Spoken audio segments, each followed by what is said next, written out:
Every year, roughly 600,000 spinal surgeries are performed in the United States alone. Nearly half of those patients are over 65. And here is what the data shows that most surgeons will never tell you up front. For many older adults, going under the knife doesn't just fail to help. It actively makes things worse. There are 5 specific surgeries being routinely recommended to seniors today that carry staggering risk-to-benefit ratios that most patients never fully understand before it is too late. I have seen the outcomes. I have read the studies. And I want you to understand what they actually say before you or someone you love agrees to anything. I'm Dr. Sarah Mitchell, and on this channel, we cut through the noise to give seniors the clear, evidence-based medical information you deserve. Every week, I dig into the latest research so you can make truly informed decisions about your health. If that matters to you, please subscribe so you do not miss what is coming next. Now, let's get into these 5 surgeries, starting with one that is performed over 450,000 times every year in this country. Number 1 is elective lumbar spinal fusion. If you have been dealing with chronic back pain, there is a real chance a surgeon has already mentioned this procedure. It sounds logical. Fuse the unstable vertebrae together. Stop the movement. Stop the pain. But here is what a landmark study published in the New England Journal of Medicine found after following patients for 4 years. Outcomes for spinal fusion in patients with degenerative spondylolisthesis were not significantly better than supervised physical therapy and targeted pain management. Not significantly better. And for seniors specifically, the complications can be devastating. Infections at the surgical site, hardware failure requiring a second operation, something called adjacent segment disease, where the vertebrae directly above or below the fusion begin to deteriorate because of increased mechanical stress. Recovery takes months, and during that time, older adults face serious risks of blood clots, pneumonia, and muscle loss that can be very difficult to reverse. Margaret was 71 years old when her orthopedic surgeon recommended lumbar fusion for her chronic lower back pain. She was active, living independently, walking her dog every single morning. She went through with the surgery. 2 weeks after the procedure, she developed a wound infection. She spent 6 weeks in a rehabilitation facility. A full year later, she still had not returned to her pre-surgery activity level, and her pain was roughly the same as before. Her surgeon called it an unfortunate outcome. What nobody told Margaret before the procedure was that she could have started with 12 weeks of targeted physical therapy. The research shows outcomes are often comparable without a single incision. Before I continue, I want to ask you something directly. Have you or someone in your family ever been recommended for spinal surgery? Drop a comment below and tell me what you were told. I read every single comment, and your experience might protect someone else from making a decision they will regret. Number 2 is radical prostatectomy for low-grade prostate cancer. This one is critically important for men over 70. The PROTECT trial, one of the largest randomized studies ever conducted on prostate cancer treatment, tracked over 1,600 men for 15 years following diagnosis. The results were striking. Men with low-risk prostate cancer who chose active surveillance had essentially the same survival rates as men who underwent surgery or radiation. The same. But the men who had surgery? 30% experienced long-term urinary incontinence. 66% reported significant erectile dysfunction. These are not minor inconveniences. These are permanent quality-of-life changes that affect everything. For a man over 70 with a Gleason score of 6 or lower, this cancer is biologically slow-moving. You are statistically far more likely to die with prostate cancer than from it. That does not mean ignoring the diagnosis. It means monitoring it carefully with regular PSA tests and periodic biopsies, and not rushing toward a surgery that carries serious, often irreversible consequences. Surgery is not always the courageous choice. Sometimes watchful waiting is the more sophisticated, evidence-based decision. Any doctor who dismisses active surveillance without walking you through the PROTECT trial data is not giving you the complete picture. Number 3 is open heart surgery for aortic valve replacement when a minimally invasive alternative already exists.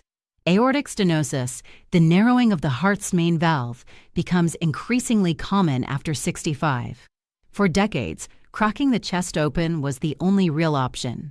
Then came TAVR, transcatheter aortic valve replacement, where a new valve is delivered through a catheter inserted into an artery in the leg. No chest incision. No heart-lung bypass machine.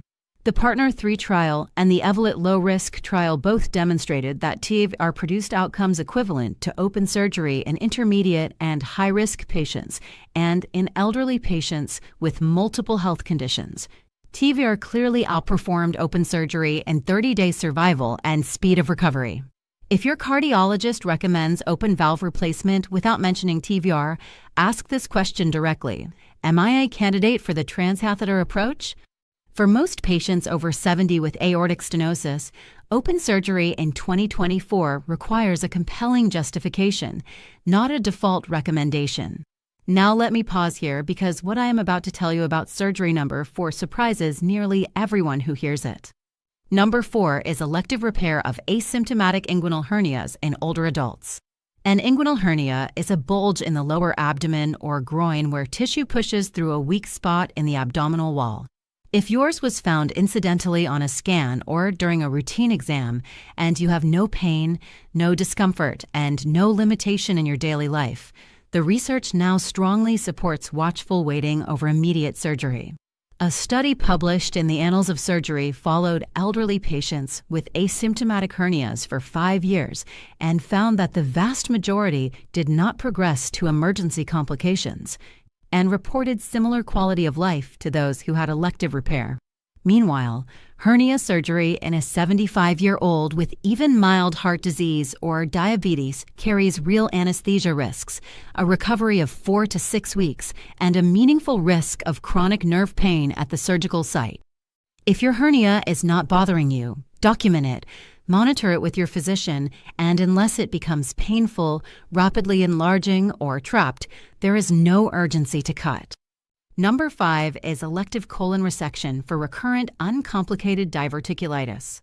Diverticulitis, the inflammation of small pouches in the colon wall, affects roughly 1/3 of adults over 60.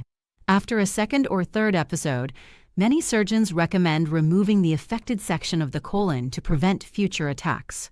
For decades, this was standard practice.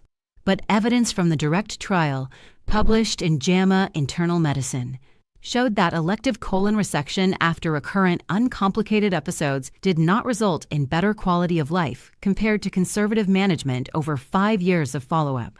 For elderly patients with cardiovascular disease or diabetes, colon surgery carries substantial risks including anastomotic leak, infection, and prolonged hospital stays.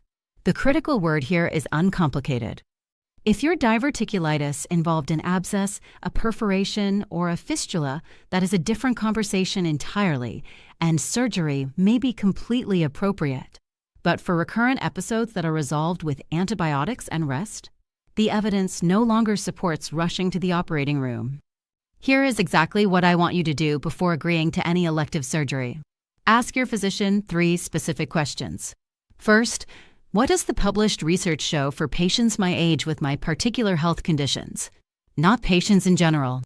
Patients like me. Second, what is the evidence for non-surgical management, and how seriously and how long have we actually tried it? Physical therapy, medication, watchful waiting, lifestyle changes. Have we genuinely exhausted those options first?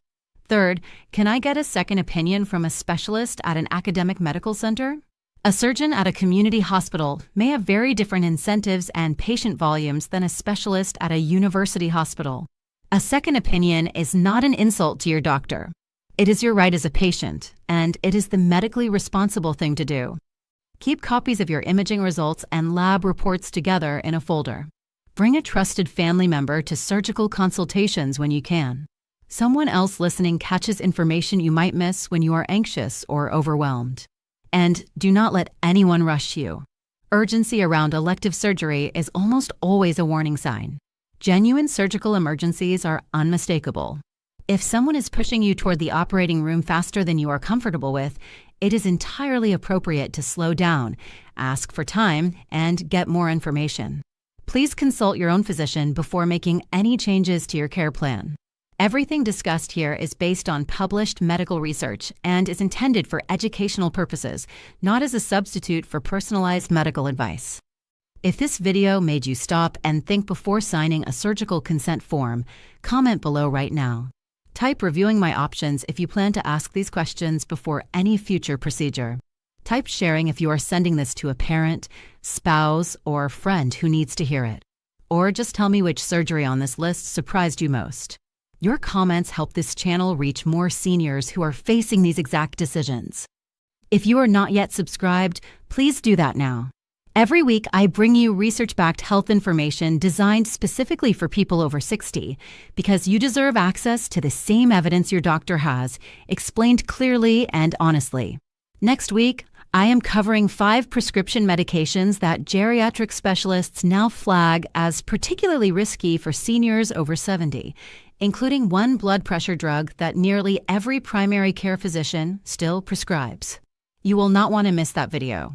This is Dr. Sarah Mitchell. Ask hard questions, take your time, and remember that advocating for yourself is not difficult. It is being informed.